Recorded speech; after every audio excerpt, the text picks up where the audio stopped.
Hey everybody, you are about to watch an amazing episode of Impact Theory with David Goggins. I love this episode more than I can tell you. I absolutely am blown away by David Goggins himself, but I want to give a full disclaimer. First of all, this man swears a lot, and when I say that, you know it's an issue. So if you have kids around you, now would be the time to get them out. Also, his worldview is ultra hardcore. I'm not recommending that everybody do what he does, which is pretty extreme, but I just wanted to give everybody a full warning ahead of time. But I think this man is incredible. But let it be said, you have been warned.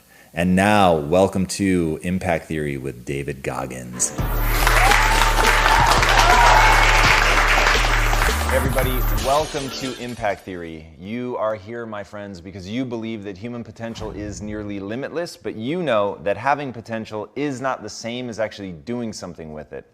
So our goal with this show and company is to introduce you to the people and ideas that will help you actually execute on your dreams. All right. Today's guest is widely considered to be the toughest man on the planet and one of the greatest endurance athletes of all time. But if you're tempted to dismiss him as the product of amazing genetics, great parenting, or even performance-enhancing drugs, think again. He grew up in an abusive household, spent his high school years as one of only a small number of black kids in a tiny Indiana town roughly 20 miles from where the KKK was founded. He had to endure relentless bullying, and he barely managed to graduate with a 1.6 GPA. He struggled with obesity twice in his life, weighing in at over 300 pounds, had severe allergies, sickle cell trait, and a congenital heart disease that left him with a hole in his heart the size of a poker chip. He grew up feeling soft and weak with no self-esteem, but despite all of that, one day he decided he was going to stop saying "woe is me" and start kicking some ass. That set him on a path to transforming himself into the hardest man alive.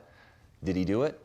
Well, he's the only member of the U.S. Armed Forces to complete SEAL training, the U.S. Army Ranger School, and the Air Force Tactical Air Controller training.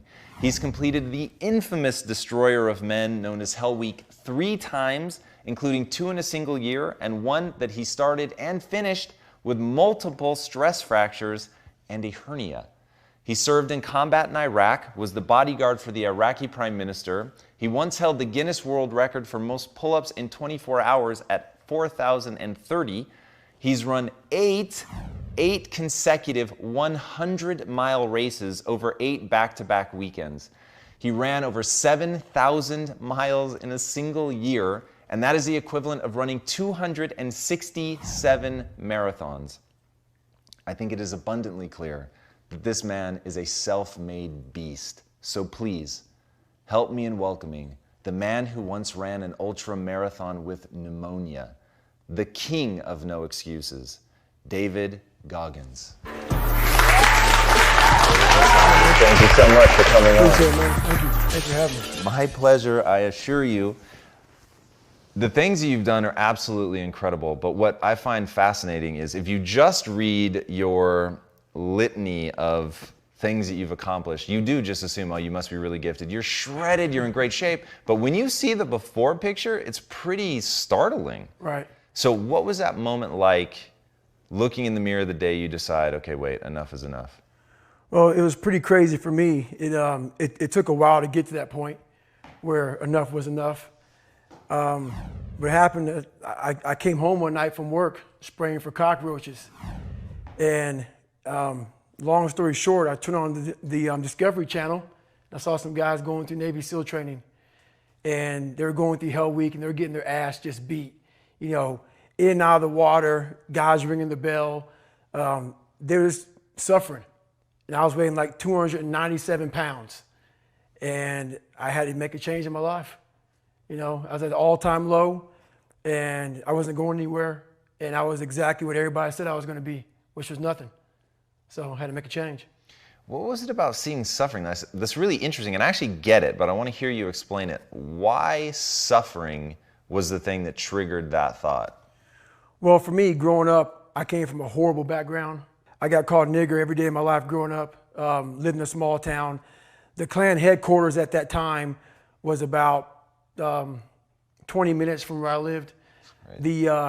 One of the high ups in the KKK, son, sat behind me in 2 classes, so he called me nigger all the time. I got my first car, they spray painted nigger, we're gonna kill you on it. So I was just an insecure, scared kid. And the only way I could find myself was through putting myself through the worst thing possible. How'd you have the insight though? Like that's so counterintuitive. Like most people, that's precisely what they're trying to eat away from. Right. So what was it in you at that moment? You're overweight, you've been bullied essentially your entire life up to that point. What makes you go, all right, motherfucker, like that's what I've got to do? Well, no one was helping me out. So my dad made my mom kind of irregular. So she worked 3 jobs, went to college full time, so she was never around. One time this person drew a picture of me and said, we're gonna kill you nigger on my Spanish notebook. Jesus. And I took it to my principal. And my principal said, they spelled nigger Niger.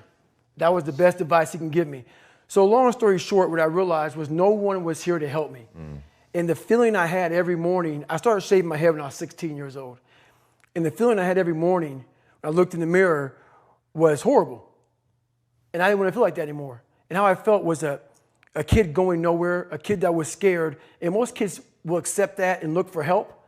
But the best thing that happened to me, no one helped me. No one felt sorry for me. No one looked at me and said, like this day and age, they'll take you in and they'll tell everybody, stop picking on this person. Back then, they didn't care. The KKK marched in our 4th of July parades.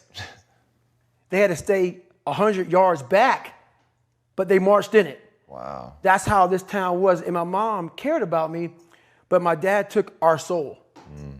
And she did the best she could. I had to figure out I wasn't going to be a punk kid all my life. So the only way I could turn it around was to suffer. I had to build calluses in my brain the same way I built calluses on my hands. So I broke the Guinness Book of World Records for pull-ups a long time ago, but I failed at it twice. And I did 67,000 pull-ups in trying to break this record. So to do 4,030 pull-ups, I had to do 67,000 for training for that. Wow.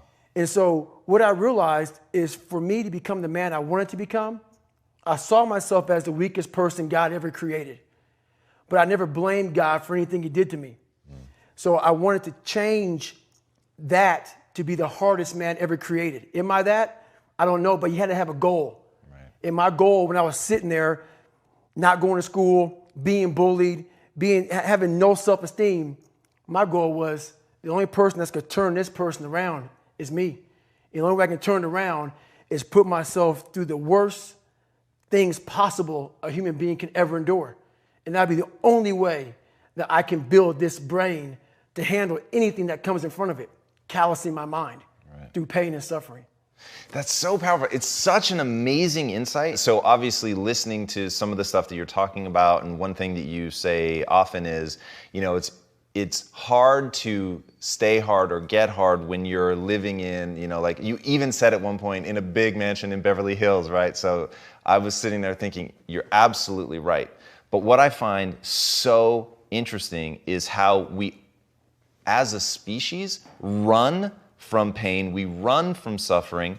And one of the reasons, I've talked about this before, but one of the reasons my wife and I don't have kids is I firmly believe that you need something that is brutal, is difficult, is hardship. It knocks you off center. It makes you feel bad, because in the process of rebuilding and clawing back from that, climbing up, then you can become something. But unless you've been tested, unless you've gone through the ringer, you've got no hope. So how do you take somebody that you love and force them through that? And I think that what you've done is maybe the ultimate expression of that, which is how do you put yourself through it, right? You didn't have to do any of that. So in the end, like, what would your advice be to that 16-year-old kid who's staring in the mirror, does not like what he sees, but is still running from adversity? Well, my biggest advice to him is that, first of all, he won't like what I say to him, because I'm going to say the exact opposite of what today's world is saying. So we read a bunch of books nowadays. As humans, we want to find out how to be someone else. What we don't do is we don't go inside. So literally turn yourself inside out. Read the book that's like we're writing a book every day of our lives, but we never read that book. So what I would challenge this young man or young woman to do is you have to look inside of yourself to see what you really want. What are you passionate about? We use these words and these little phrases of only the strong survive and all this other crap. They're all just fucking words. I get so tired of hearing people just talking. Like right now, someone may think Goggins is just talking. You don't know me. So when I speak from passion. I speak from experience. I speak from suffering.